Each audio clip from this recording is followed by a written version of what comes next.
Taking off from a California airport, two Mustang fighters of the American Army Air Force set out to break the coast-to-coast speed record. New York salutes the new speed kings of the Army Air Force.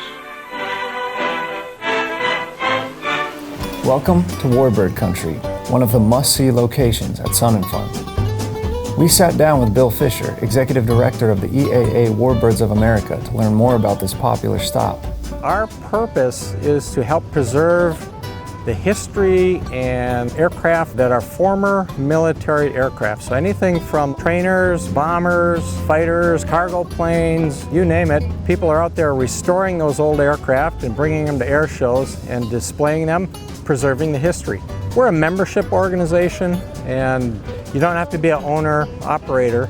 You can just be an enthusiast. We have a lot of people that come to air shows multiple times a year that really enjoy just being around the airplanes. Take Joe, for instance.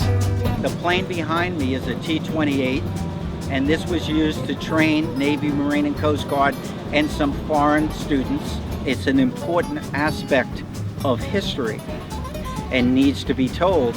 Upon returning from Vietnam, I became a flight instructor in this plane. I literally flew this aircraft 3 hops a day, 5 days a week for 2.5 years.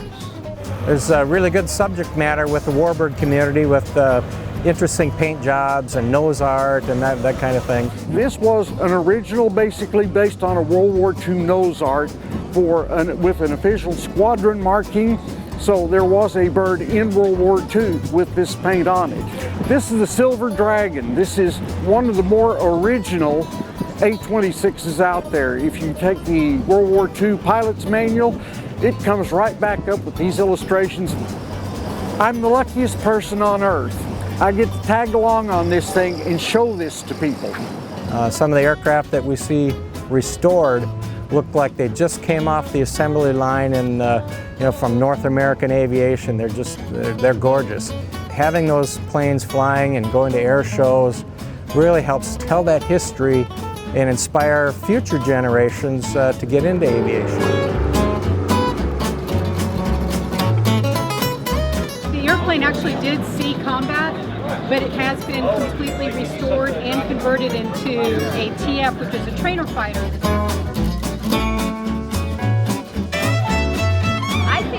Difference is the nostalgia of it and the actual history in the war.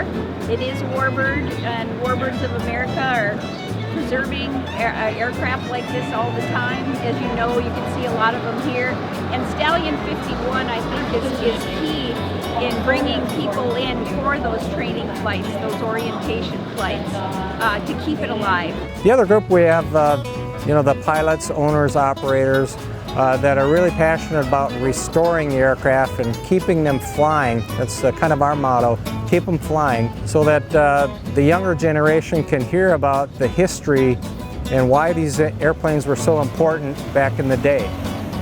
On the occasional medium altitude raid, there's always one B-25 in each squadron of A-20s or B-25s that makes the engineering officer happy.